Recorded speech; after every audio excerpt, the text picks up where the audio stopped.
শরীফের 2382 নম্বর হাদিস, হযরত আবু হুরায়রা রাদিয়াল্লাহু তাআলা আনহু এরকম ভাবে একটা মাঠের ভিতরে বৈশা, চারপাশে মানুষজন, এরকম ভাবে চারপাশে মানুষ, মাঝখানে হযরত আবু হুরায়রা রাদিয়াল্লাহু তাআলা আনহু। হঠাৎ করে এক লোক সেখানে হাজির হইল, যে ডাক দিয়া বলতে আছে, কাকে ঘিরে রাখছো? বলে এই লোক হলো হযরত আবু হুরায়রা রাদিয়াল্লাহু তাআলা আনহু, আল্লাহর রাসূল সাল্লাল্লাহু আলাইহি সাল্লামের খাস একজন সাহাবী। এত বড় আলেম রাসূল সাল্লাল্লাহু আলাইহি সাল্লামের জবান থেকে হাদিস বাহির হইতে দেরি হইতো, কিন্তু এই আবু হুরায়রা তার মুখস্থ করতে 1 সেকেন্ডও দেরি হইতো না। সুবহানাল্লাহ। এত বড় আলেম রাসূল সাল্লাল্লাহু আলাইহি সাল্লামের দরবারে এমনভাবে বসে থাকতো, খাওয়া নাই, দাওয়া নাই, গোসল নাই, সারাদিন ব্যস্ত থাকতো। রাসূল কোন কাজটা করে, রাসূল কি করে, আমি তো আমার রাসূল মারা যাওয়ার পর তার উম্মতদেরকে সরাইতে হবে যে রাসূল কি করছে। এত বড় একজন আলেম। তো যখন এরকমভাবে ওই সভাটা যখন শেষ হইল, তিনি আর যে সাহাবীরা আছে তাদেরকে ইলমে দ্বীন শিক্ষা করাইতে আছে। তখন যখন এই সভাটা শেষ হয়ে গেল, যখন এরকমভাবে তার বাসস্থানের দিকে রওনা দিল, ওই লোক হাজির হয়ে গেল তার সামনে, যাইয়ে বলতে আছে যে হে আল্লাহর সাহাবী, হে রাসূলের সাহাবী, আপনি আমাকে এমন একটা হাদিস বলেন যে হাদিসটা অনেক গুরুত্বপূর্ণ। হযরত আবু হুরায়রা রাদিয়াল্লাহু তাআলা আনহু ডাক দিয়া বলতে আছে, তোমাকে আমি এমন একটা হাদিস শোনাবো যে হাদিস খানা এত গুরুত্বপূর্ণ, রাসূল সাল্লাল্লাহু আলাইহি সাল্লাম আমাকে শোনাইছে। এই কথা বলার পর হযরত আবু হুরায়রা রাদিয়াল্লাহু তাআলা আনহু এই কথা বলার পর যখন বলল, আল্লাহ রাসূল সাল্লাল্লাহু আলাইহি সাল্লাম একদিন আমাকে এই জায়গায় বসিয়া, যেখানে আমি বসে আছি অমন জায়গায়, এই জায়গায় বসিয়া আমাকে হাদিসটা শোনাইছে। এই কথা বলার পর সাথে সাথে বেহুশ হয়ে গেছে। সুবহানাল্লাহ। এই কথাটা বলার সাথে সাথে বেহুশ হয়ে গেছে। যখন বেহুশ হয়ে গেল, আবার যখন হুঁশ ফিরল, আবার ডাক দিয়া বলতে আছে, হে রাসূলের সাহাবী, আবার একটু আপনার হাদিসটা একটু শোনান। আবার যখন বলতে গেল, আবার বেহুশ হয়ে গেল। একবার না, দুইবার না, 4 বার যখন বেহুশ হয়ে গেল, তখন সর্বশেষ যখন হুঁশ আসলো, আবার যখন বলতে যাবে বেহুশ হয়ে পড়ার অবস্থায়, ওই লোক যে তাকে ধরে ফেলল। তখন বলতে আছে, আপনি হাদিসখানা আমাকে বলেন, এমন কি হাদিস যে আপনি বেহুশ হয়ে যান? কঠিন হাদিস না হলে তার বেহুশ হয়ে যায় না। জাহান্নামে কারা যাইবে এমন একটা হাদিস। এই কথা বলার পর হযরত আবু হুরায়রা রাদিয়াল্লাহু তাআলা আনহু যখন হাদিসখানা বলা শুরু করল, ডাক দিয়া বলতে আছে, 3 শ্রেণীর লোক জাহান্নামে আগে যাইবে। এক শ্রেণীর লোক হলো যারা আলেম, এক শ্রেণীর লোক হলো যারা আলেম।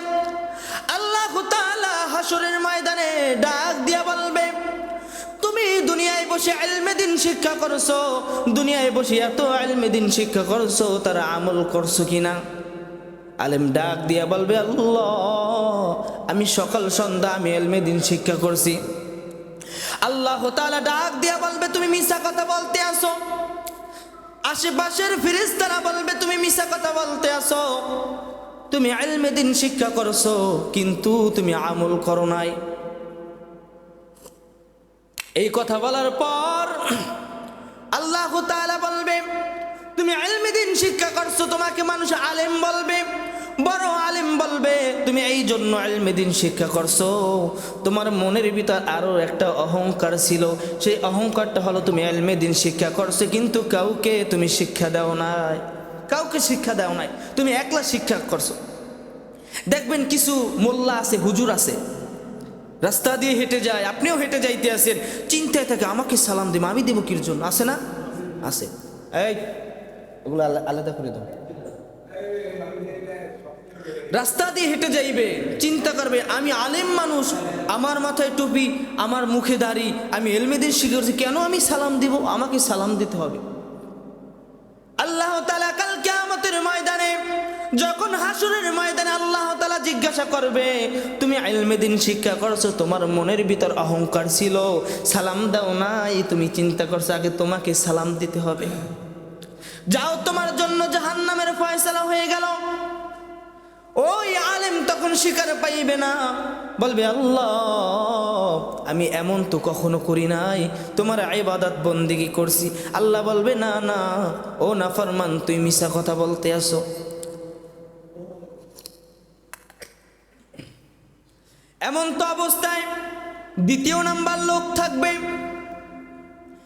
যারা শহীদ হয়েছে, ইসলামের জন্য শহীদ হয়েছে। আল্লাহ তাআলা জিজ্ঞাসা করবে, শহীদ হয়েছো, কির জন্য শহীদ হয়েছে, আমাকে কি খুশি করছো, কির জন্য শহীদ হয়েছে? বলে আল্লাহ তোমার রাস্তায় আমি শহীদ হয়ে গিয়েছি। আল্লাহ বলবে না না, আমার জন্য তুই শহীদ হও নাই, তুই শহীদ হয়েছো মানুষকে দেখানোর জন্য। মানুষ আমাকে বীর বলবে, বীর পুরুষ বলবে, আমি অনেক সাহসী, এই জন্য তুই শহীদ হয়েছো।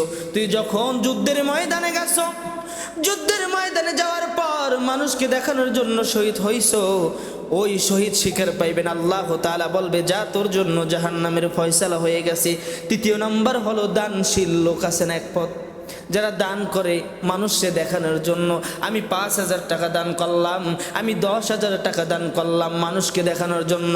আল্লাহ বলবে না না, তুই তো আমার জন্য দান করো নাই, আমি আল্লাহকে রাজি খুশি করার জন্য দান করো নাই, তুই দান করেছো মানুষকে দেখানোর জন্য।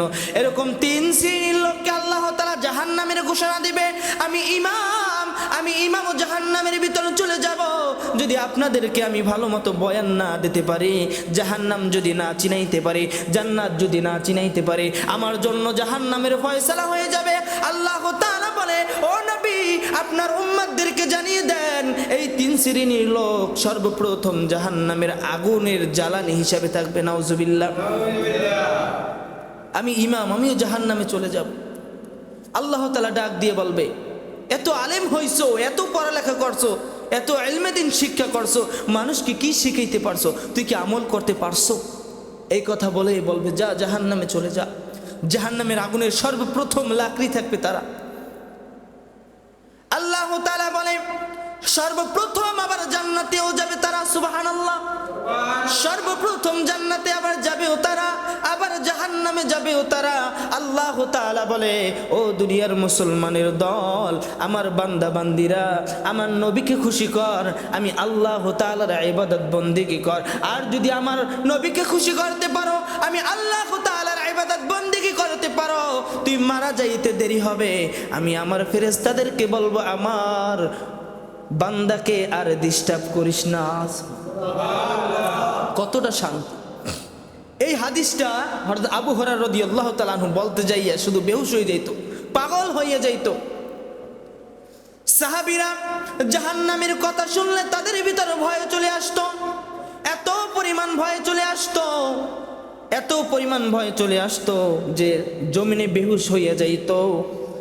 আল্লাহ রাসূল সাল্লাল্লাহু আলাইহি সাল্লামকে দেখার জন্য গর্তের পিপিলিকা পর্যন্ত পাগল ছিল। গর্তের পিপিলিকা কান্না করতেছে আল্লাহর সাথে, ও আল্লাহ তোমার নবীকে একটু দেখতে চাই, তোমার নবীর রওজাটাকে একটু দেখতে চাই, তোমার ঘর বাইতুল্লাহ ঘরটা আমি দেখতে চাই। এমন ভাবে কান্না করতে আছে। আল্লাহ তাআলা পিপিলিকার দোয়া কবুল করে নিল। পিপিলিকার দোয়া কবুল করার পর কবুতরে বলতেছে, ও কবুতর যা অমুক গর্তের সামনে যা, পিপিলিকা তোর পায়ে উঠবে, তুই ওই পিপিলিকাকে নিয়ে আমার আরবটাকে, তুই আমার মক্কাকে ঘুরাইয়া ঘুরাইয়া তুই দেখাবি। পিপিলিকার দোয়া আল্লাহ কবুল করে নিয়েছে। আর কবুতর এমন একটা দামি একটা প্রাণী, যেই কবুতর মসজিদেও যদি বাসা বাঁধে সেই বাসা ভাঙ্গা যাইবে না। কবুতর এমন দামি প্রাণী যে তারা, কবুতর এই জন্য দামি হয়েছে, যখন রাসূল সাল্লাল্লাহু আলাইহি সাল্লাম যখন পাহাড়ের গুহায় যখন আশ্রয় নিয়েছিল কাফেরদের ভয়ে, কাফেররা যখন ধাওয়া করছিল, তখন কবুতর এমনভাবে তার ডিমে এমনভাবে তাপ দিতেছিল যে রাসূল সাল্লাল্লাহু আলাইহি সাল্লাম সে তো শান্তিতে ছিল, এমন একটা গরমের একটা ভাব দিছিল যে কাফেররা এসে এমনভাবে অবস্থায় দেখলো যে 2টা প্রাণী এরকমভাবে সেইখানে করছিল। এক নাম্বার হলো কবুতর, 2 নাম্বার হলো মাকড়সা। মাকড়সা এমনভাবে বাসা বাঁধাইছিল যে কাফের এসে দেখে এমন বাসার ভিতরে ঢুকবে, কোন জায়গা আছে, জায়গা তো আর নাই, এ তো মাকড়সার বাসা, এখানে ঢুকছে কিভাবে, ঢুকতে পারে না। আল্লাহ তাআলা ডাক দিয়া বলেন, ও মাকড়সা, তুই আমার নবীকে এত পরিমাণ সাহায্য করলি, আর সেই বিনিময়ে তুই কি চাও? বলে, ও আল্লাহ, আমি কোনো কিছু চাই না আল্লাহ, আমি তোমার ভালোবাসার নবীকে আমি একটু দেখতে চাই। সুবহানাল্লাহ। আল্লাহ তাআলা বলে, আমার নবীকে তো ঋণী রাখতে পারি না, তোকে আমি একটা জিনিস দিয়ে দেবো। সেই জিনিসটা হলো তোর খাবারের জন্য তোর দূরে কোথাও যাওয়া লাগবে না, এই যে জাল বিছাইছ, এই জালের ভিতর তোর খাবার এসে পড়বে আর তুই এখানে বৈশা বৈশা খাবি। সুবহানাল্লাহ। মাকড়সারে আল্লাহ তাআলা এই ক্ষমতাটা দিয়ে দিল, আল্লাহ তাআলা ওর খাবারের ব্যবস্থা করে দিল। আল্লাহ তাআলা কবুতর রেখে দিল, হে কবুতর, তুই মানুষের সাথে সাথে থাকবি, তোকে মানুষ এত পরিমাণ ভালোবাসবে যে তোর ঘরখানা মানুষের ঘরের সাথেই লাগিয়ে রাখবে। সুবহানাল্লাহ। গর্তের সাপ পর্যন্ত নবীকে দেখার জন্য পাগল হয়ে গেছিল। আল্লাহ রাসূল সাল্লাল্লাহু আলাইহি সাল্লাম মিম্বারে বসিয়া খুতবা দিত। মেম্বারটা ছিল খেজুর গাছের একটা মেম্বারটা অনেক পুরান হয়ে গিয়েছে। সাহাবীরা অনেক রিকোয়েস্ট করার পর রাসূল সাল্লাল্লাহু আলাইহি সাল্লামকে রাজি করল। রাসূল সাল্লাল্লাহু আলাইহি সাল্লামকে বলে, ইয়া রাসূলুল্লাহ, ইয়া হাবিবাল্লাহ, নতুন একটা মেম্বার বসিয়ে দেই। এই কথা বলার পর রাসূল সাল্লাল্লাহু আলাইহি সাল্লামকে যখন রাজি করাইল, যখন নতুন একটা মেম্বার বানাইলো, ওই মেম্বারের পাশে যখন বসাইল, সাহাবীরা বলতে আছে, আমরা শুনতে পাইলাম যেমন একটা মানুষ ঘুম ঘুম করে কান্না করে, আর ওই মরা খাটটা, ওই মরা গাছটা সেরকম ঘুম ঘুম করে কান্না করা শুরু করলো। সুবহানাল্লাহ। রাসূল সাল্লাল্লাহু আলাইহি সাল্লাম বলেন, ও মরা গাছ, তুমি কির জন্য কান্না করো?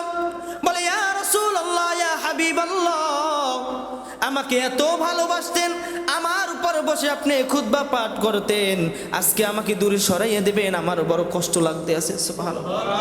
আমার বড় কষ্ট লাগতে আছে রাসূল। বলে, ও মরা গাছ, তুই কি চাও? বলে, রাসূল, আমি বেশি কিছু চাই না, আমাকে যেরকম মানুষকে যেরকম দাফন দেওয়া হয়, রাসূল আমাকে সেম ভাবে আমাকেও জানাজা পরে আমাকে দাফন দেন, আমি জানি কাল কিয়ামতের ময়দানে জান্নাতে জানি আপনার সাথে আমি সাক্ষাৎ করতে পারি। সুবহানাল্লাহ। একটা মরা গাছও রাসূল সাল্লাল্লাহু আলাইহি সাল্লামের জন্য কান্না করে। আর আমরা মানুষ হয়ে রাসূল চিনি না, আমরা মানুষ হয়ে নবীকে চিনি না। রাসূল সাল্লাল্লাহু আলাইহি সাল্লাম বলেন, যেই ব্যক্তি শুক্রবারের দিন আমি নবীর উপরে বেশি বেশি দুরূদ পাঠ করবে, একদল ফেরেশতা যে ওই দুরূদটাকে সংগ্রহ করে আমি রাসূলের সামনে হাজির করে দিবে। সুবহানাল্লাহ। এর জন্য বেশি বেশি রাসূলের দুরূদ পাঠ করতে হবে, বেশি বেশি রাসূলের উপর দুরূদ পাঠ করে রাসূলের উসিলা নিয়ে দোয়া চাইতে হবে আল্লাহর কাছে, যে আল্লাহ, আমরা তো শেষ নবীর উম্মত, আল্লাহ ওই নবীর উসিলা করিয়া, ওই নবীর উসিলা করে আল্লাহ আমাদেরকে মাফ করে দেন আল্লাহ। এরকমভাবে বেশি বেশি দোয়া চাইতে হবে আল্লাহর কাছে। আল্লাহ তাআলা বান্দার কাছে একটা জিনিস, দুইটা জিনিস আল্লাহ তাআলা বান্দার কাছে চায়। এক নাম্বার হলো বান্দা আমার ইবাদতে মশগুল থাকুক, আর 2 নাম্বার হলো বান্দা যা কিছু লাগুক বান্দা আমার কাছে চাক।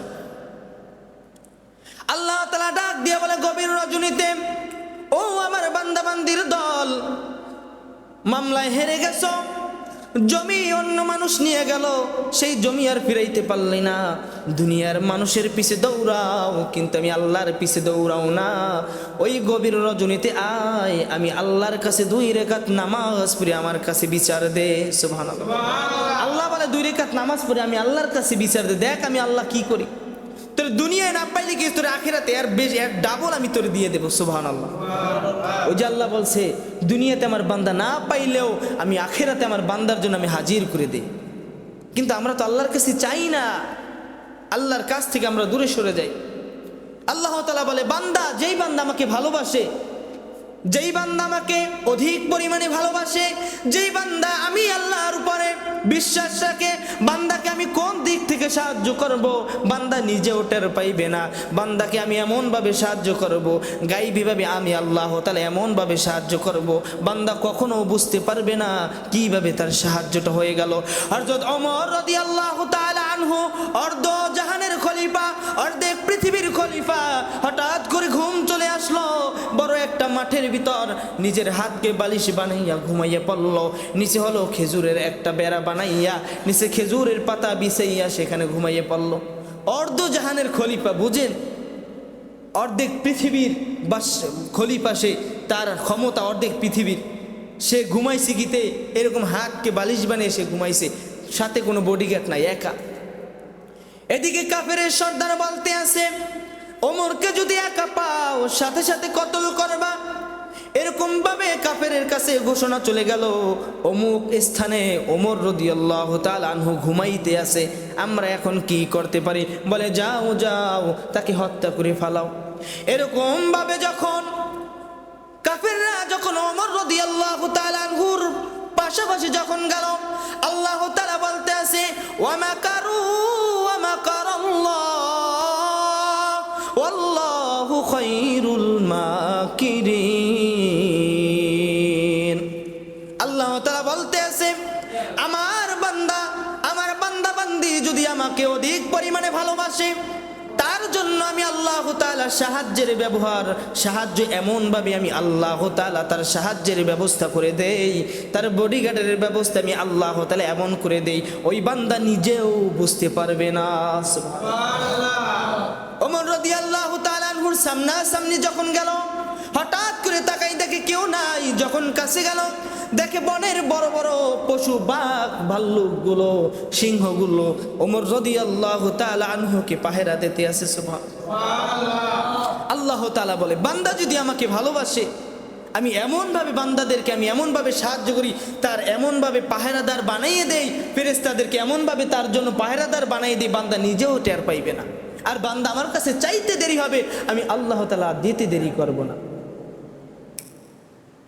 রাসূল সাল্লাল্লাহু আলাইহি সাল্লাম তিনি চাইতে আছে আবু জাহেলকে কালিমা পাঠ করাইয়া মুসলমান বানিয়ে দিবে। আল্লাহ তাআলা বলতে আছে, ইন্নাকা লা তাহদি মান আহবাবতা, ইন্নাকা লা তাহদি মান আহবাবতা ওয়ালাকিন্নাল্লাহ ইয়াহদি মান ইয়াশা। আল্লাহ তাআলা নবীকে বলতে আছে, ও নবী, হেদায়েতের মালিক আমি আল্লাহ তাআলা আপনাকে বানিয়ে দেই নাই, হেদায়েতের মালিক আমি আল্লাহ তাআলা, আমি যাকে চাইব তাকে হেদায়েত করব। আপনি তো এত বছর দাওয়াত দিতে আছেন, কিন্তু কাফের আবু জাহেলকে এখন পর্যন্ত কালিমা পড়াইতে পারলেন না। হেদায়েতের মালিক আমি আল্লাহ তাআলা। এখন এখানে একটা প্রশ্ন আসতে পারে, হেদায়েতের মালিক যদি আল্লাহ হয়, তাহলে আল্লাহ হেদায়েত না করলে তো আমি ভালো হব না? আসে না প্রশ্ন, যে আল্লাহ আমাকে হেদায়েত করে না কির জন্য? হেদায়েত করলেই তো আমি ভালো হয়ে যাই, যা করায় আল্লাহই তো করায়, তা আমি আর কি করলাম? প্রশ্ন আসে না? এখন এখানে আবার প্রশ্নের উত্তরটা হলো, হেদায়েতের মালিক আল্লাহ তাআলা, কিন্তু হেদায়েত পাওয়ার তো কাম করতে হইবে। আপনি নামাজ পড়বেন না, বাসায় থাকবেন, অজুহাত দেবেন, আমি এই জন্য নামাজ পড়তে না, ওই জন্য আসতে পারিনি, এটা ওটা হ্যাং ত্যাং অজুহাত দেবেন। আল্লাহ তাআলা কিয়ামতের ময়দানে আল্লাহ তাআলা হযরত দাউদ আলাইহিস সালামকে দাঁড়া করাইবে, ইউসুফ আলাইহিস সালামকে দাঁড়া করাইবে, এরকম ভাবে যারা কষ্ট করছে ইয়াকুব নবীকে দাঁড়াই করাইবে, তাদেরকে বলবে, এরকম ভাবে দাঁড়াই করাইয়া বলবে, তুমি আর কি কষ্ট করছিলা, তুমি আর কি ব্যস্ততার ভিতর ছিলা, আমার নবীকে পোকায় এমন ভাবে ধরেছে, আমার নবীর শরীরে পোকায় এমন ভাবে জর্জর করে পড়েছিল, আমার নবীর পুরো শরীরটা পোকায় খেয়ে ফেলাইছে, তারপর আমার নবী আমি আল্লাহ তাআলাকে ভুলে যায় না। সুবহানাল্লাহ। তুমি কি কষ্ট করছো, কি আর তোমার কষ্ট হয়েছে? আমার নবীর চেয়ে তো আর বেশি কষ্ট তুমি করো নাই। যখন জিহ্বায় পোকাটা চলে আসলো, তখন বলে, আল্লাহ তোমার পোকার মেহমানদারি আল্লাহ আমি করাবো, কিন্তু আল্লাহ আমার জিহ্বাটা যদি খেয়ে ফেলে, আল্লাহ আমি তোমার নামটা কিভাবে নিব? সুবহানাল্লাহ। তোমার নামটা আমি কিভাবে নিব? আল্লাহ তুমি এখান থেকে আমাকে একটু হেফাজত করো, জিহ্বাটা খাওয়াইও না আল্লাহ। এরকম ভাবে দাঁড়া করাইবে, এরকম ভাবে নবীদেরকে দাঁড়া করাইবে, তার চেয়ে কি বেশি কষ্ট করছিলা? হযরত ইউসুফ আলাইহিস সালামকে যখন জুলেখা যখন তাকে অপকর্মের জন্য যখন তাকে দরজার ভিতর আটকাইল, 7টা দরজা ছিল, আর 7টা দরজা এমন শক্তিশালী তালা ছিল যেটা খোলার কোনো সিস্টেম নাই। ইউসুফ আলাইহিস সালাম তিনি আল্লাহর উপর তাওয়াক্কুল করে বলে, ইয়া আল্লাহ তুমি আমাকে তাড়াতে, আল্লাহ তুমি আমাকে একটা ফয়সালা করে দাও আল্লাহ, আমি জানি এখান থেকে আমি তাড়াতাড়ি বাহির হয়ে যাইতে পারি আল্লাহ। এরকম ভাবে আল্লাহর উপর তাওয়াক্কুল রেখে যখন চোখ বুজে দৌড় দিল, দরজার তালাগুলো 7টা দরজার তালা ঠাস ঠাস করে ছুটে গেল। সুবহানাল্লাহ। আল্লাহ তাআলা কত বড় একটা বিপদ থেকে আল্লাহ তাআলা তাকে বাঁচাইছে। এরকম ভাবে আরেকটা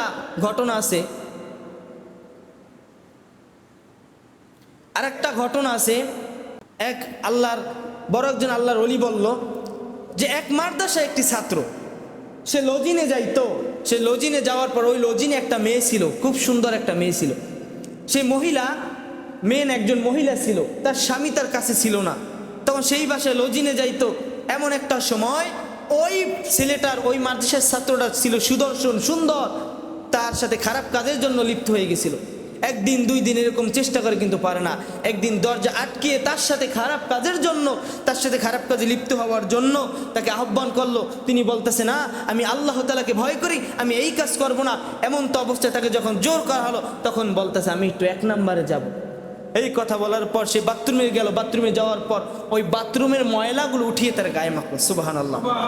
কির জন্য মাখলো? এই গন্ধে আর আমার কাছে আসবে না। এই গন্ধ নিয়ে যখন সে গোসল করলো, এখন বাথরুমের ময়লা গায়ে লাগাইলে, সাবান দিয়ে না ধুইলে তো আর গন্ধ যাওয়া সম্ভব না। এখন এদিকে মাদ্রাসারও টাইম হয়ে গেল। যখন এই কথা শোনার পর, এই কাজ করার পর সে হালকার উপর পানির ভিতরে একটা ডুব দিয়ে সেই মাদ্রাসার দিকে রওনা হইল। এখন মাদ্রাসা যখন ঢুকলো, এখন সবাই তার দিকে চাইয়ে রয়েছে, সবাই তার দিকে চাই, ওস্তাদও চাইয়ে রয়েছে। এখন সে তো মাথা নিচে দিয়ে এরকম ভাবে বসে রয়েছে। হারে, আমার গা থেকে গন্ধ আসে, সবাই তো আমার দিকে চাইয়ে রয়েছে, আজকে আমার বেইজ্জত হবে, আজকে আমি কতটা অপমানিত হব।